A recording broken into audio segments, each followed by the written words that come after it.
मेरे सीईओ का हुक्म है कि आग लगा दूंगा यदि किसी ने मेरे बंदे को टच किया। और ऐसा एक उदाहरण दे रहे हैं एनएसजी कमांडो हवलदार नंदकिशोर। आग लगा दूंगा। मेरा सीईओ बैठ के बोलता है ये चीज कि अगर तुम्हारे पे कोई दिक्कत आती है डायरेक्ट मेरे को बता। दे दनादन रंगिया उतरी, गाड़ी खड़ी थी, बैठ अपनी गाड़ी में वापस। फौजी बंदे की कॉलर पकड़ के खींच के ले जाते हैं। फौजी बंदे को एयरपोर्ट पे देखा होगा आपने, हमारे भी परिवार है। जबरदस्त पॉडकास्ट छाए हुए हैं इस वक्त और बड़ी खुशी होती है कि हमारा सेना का जवान, चाहे वो जवान है, नायक है, लेफ्टिनेंट नायक है, हवलदार, इस तरीके से अपनी बात और सेना की बात रखते हैं और वहां पर कहते हैं कि देश सबसे पहले है, मेरी जान सबसे बाद में, देश सबसे पहले है। और कह रहे हैं कि सेना सबसे पहले, उसके बाद हम आते हैं। और यही हमने सीखा है, हमें मौका मिल जाए, हमें मौका मिल जाए, क्या बोला, दिल मांगे मोर नहीं, दिल मांगे किल।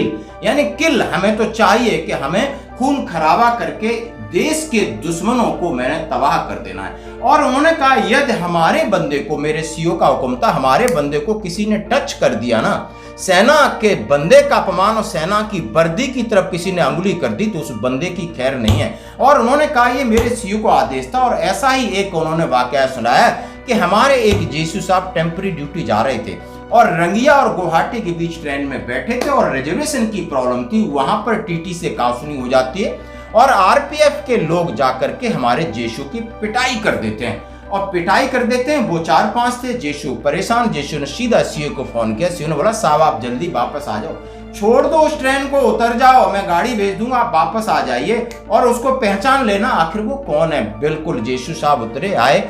हमारे सीईओ ने आदेश दिया कि साहब क्या हुआ। उन्होंने कहा पहचान लिया है। बोला अभी आप 10 कमांडो को लेकर के जाइए। बोला मैं खुद 10 दिन उस ट्रेन रंगिया और गुवाहाटी के बीच में सर्च करते रहे। एक दिन वो लोग मिल गए, हमने पकड़े और गाड़ी में डाले और उनकी वो जबरदस्त कुटाई और धुनाई किया कि वो जिंदगी भर याद रखेंगे। मेरे एक बंदे को पुलिस वालों ने पीट दिया था टीटी के साथ मिलके। कब हुआ? गुवाहाटी से रंगिया के बीच में। अच्छा। उसने फोन किया सराउंड करके। हाँ।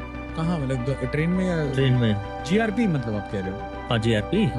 हुआ क्या था, वो इमरजेंसी था, किसी और का रिजर्वेशन था, उस बंदे को भेज दिया। अभी उन्होंने टिकट चेक किया, जीआरपी वालों ने थप्पड़ मार दिया। वो जेसी और रंग का बंदा था। उसने फोन किया सीईओ को डायरेक्ट, बोला सर ऐसे ऐसे मेरे को मारो।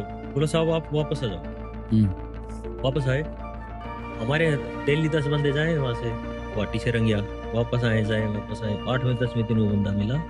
दे दनादन रंगिया उतरी, गाड़ी खड़ी थी, बैठ अपनी गाड़ी में वापस। यानी उन्होंने ये कहा है कि सेना नाम और नमक और निशान के लिए जब कुर्बान हो सकती है और एक टुच्चा सा फोर्स का बंदा हमारे ऊपर हाथ उठा दे, वो ये नहीं समझ सकता है कि हमारा इंपॉर्टेंस क्या है, हमारी मजबूरी क्या है। न हम गुंडे हैं न मवाली, हम सबका सम्मान करते हैं, आदर करते हैं, जनता का भी करते हैं, प्रशासन का भी करते हैं, लेकिन हमें कोई अंडर एस्टिमेट करे।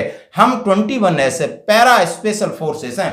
एक बार मुंडी जब नाम आता है तो सबकी गर्दन घूम जाती है और हमें किसी से डर नहीं लगता, मौत से डर नहीं लगता और हम अच्छाई का साथ, देश का साथ देते हैं। और किस तरीके की पॉडकास्ट कर रहे हैं उनकी मैं कुछ तस्वीरें भी आपके साथ साझा कर रहा हूं। बहुत दिल खुश होता है और मैं सैल्यूट करता हूं जिन्होंने उनको इस इंटरव्यू पे बुलाया भाई।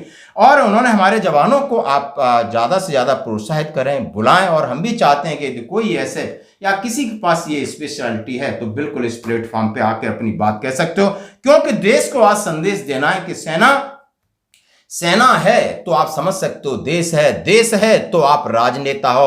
और राजनेता जो समझ रहे हैं कि नहीं हम सब कुछ है, नहीं, सबसे बड़ी जनता है और जनता इस देश को तैयार करती है। इस जनता से सैनिक निकल के आते हैं जो देश की रक्षा करते हैं। उसके बीच तो आप तो अपने अपने हुनर और तरीके से जैसे भी ऐसा आराम कर रहे हैं वो कोई बात नहीं। लेकिन उन्होंने कहा है आज की स्थिति के बारे में उन्होंने चर्चा की कि भूनी टोल प्लाजा पर एक सैनिक को किस तरह बांध के मारा जाता है। टोल प्लाजा पे आप जाने नहीं दे रहे, उसको पिटाई कर रहे हो बांध के, ये कौन सी बहादुरी है। उसके बाद उन्होंने कहा अलीगढ़ में एक जवान को दौड़ा के पीटा जाता है, उसकी बीवियां तरस खा रही हैं, रो रही हैं। उसके बाद उन्होंने कहा है कि एक मात देख सकते हो कि छत्तीसगढ़ में क्या हुआ, अभी हिम्मतनगर गुजरात का मामला और चल रहा है। तो इस तरीके से सेना के साथ ये लोग कर रहे हैं। इसी तरीके से चाहिए कि सेना पहले उसी भाषा में उनको जवाब दे दे, जबरदस्त तरीके से जवाब दे दे। उसके बाद कानून व्यवस्था, न्याय व्यवस्था चलती रहेगी। कर्नल बादशाह को कितने दिनों में न्याय मिला?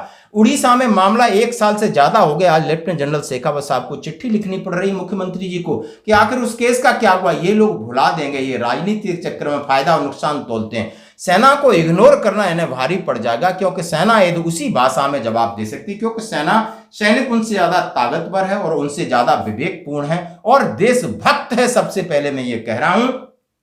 और ऐसे लोग जो सेना को अंडर एस्टिमेट करते हैं और सैनिकों का जिस तरीके से अपमान करते हैं, क्योंकि सैनिक जवान हमेशा, जो सैनिक है वो अपमान कभी नहीं सहन कर सकता, उसको इज्जत चाहिए। इज्जत के बदले, यानी इज्जत, हम कहते हैं यूनिट की इज्जत, कहते हैं ना यूनिट की इज्जत मेरी इज्जत, इज्जत के लिए वो सब कुछ यानी अपने प्राणों की बलि दे सकता है। तो दोस्तों ये उसके ऊपर कोई गाली दे और उसको कोई थप्पड़ मारे, किसी का कारण पकड़े, तो वो कब तक सहन करेगा? उसके तो खून में वो गर्मी है, वो तो सामने कोई ना कोई बार या कुछ न कुछ होगा। तो उसके बाद आपकी कानूनी प्रक्रिया है। तो उन्होंने कहा है कि दोनों तरफ से होना चाहिए, जैसा कि हमारे सीओ का आदेश था।